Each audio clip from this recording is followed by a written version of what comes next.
कोकण म्हटलं की हिरवीगार नारळाची झाडं, शांत समुद्रकिनारा आणि धुक्याने भरलेली डोंगर रांग डोळ्यासमोर येते. पण या सुंदर निसर्गात काही ठिकाणी दडलेली असते एक भयावह गोष्ट. रत्नागिरी जिल्ह्यातील एका छोट्याशा गावात एक जुना मोडकळीस आलेला वाडा होता. गावातल्या लोकांनी त्या वाड्याला भुताटकी वाडा म्हणून ओळखायला सुरुवात केली होती. सूर्यास्तानंतर तिकडे कोणीच जात नसे. कारण म्हणे रात्री त्या वाड्यातून विचित्र आवाज येत असत, कधी बाईच्या रडण्याचा, कधी साखळदंड वाजल्यासारखा. एकदा सुट्टीत मुंबईहून आलेला अमे आपल्या मित्रांसोबत गावात आला. गावातल्या मुलांकडून त्याने त्या वाड्याची गोष्ट ऐकली. पण अमे शहरातला, धाडसी आणि थोडा हट्टी. त्याला भूतांवर विश्वास नव्हता. आज रात्री आपण त्या वाड्यात जाऊ, अमे म्हणाला. मित्रांनी खूप नकार दिला, पण शेवटी ते तयार झाले. रात्री 11च्या सुमारास ते चौघे वाड्याकडे निघाले. आकाशात पूर्ण चंद्र होता, पण तरीही वातावरणात एक विचित्र थंडी आणि शांतता होती.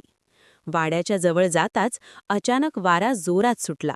नारळाची झाडं हलू लागली आणि कुठून तरी घुबडाचा आवाज आला. वाड्याचं मोठं लाकडी दार अर्धवट उघडं होतं. त्यांनी टॉर्च लावली आणि आत प्रवेश केला.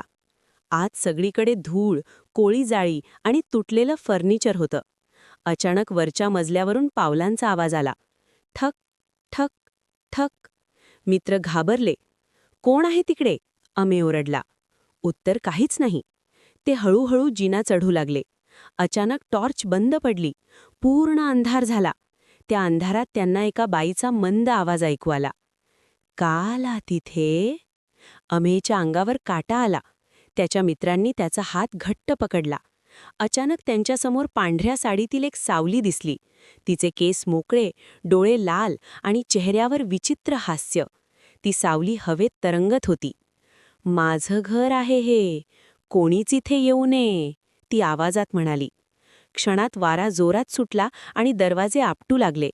मित्रांनी आरडाओरडा करत खाली पळ काढला.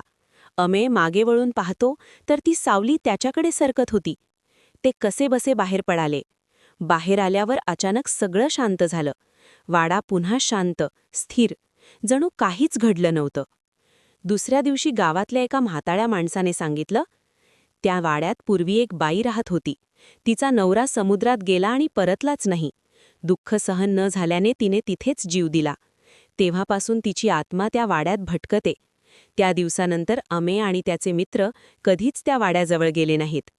आजही कोकणातल्या त्या गावात सूर्य मावळला की लोक त्या वाड्याकडे पाहायलाही घाबरतात. कारण काही गोष्टींवर विश्वास ठेवला नाही तरी त्या अस्तित्वात असतात.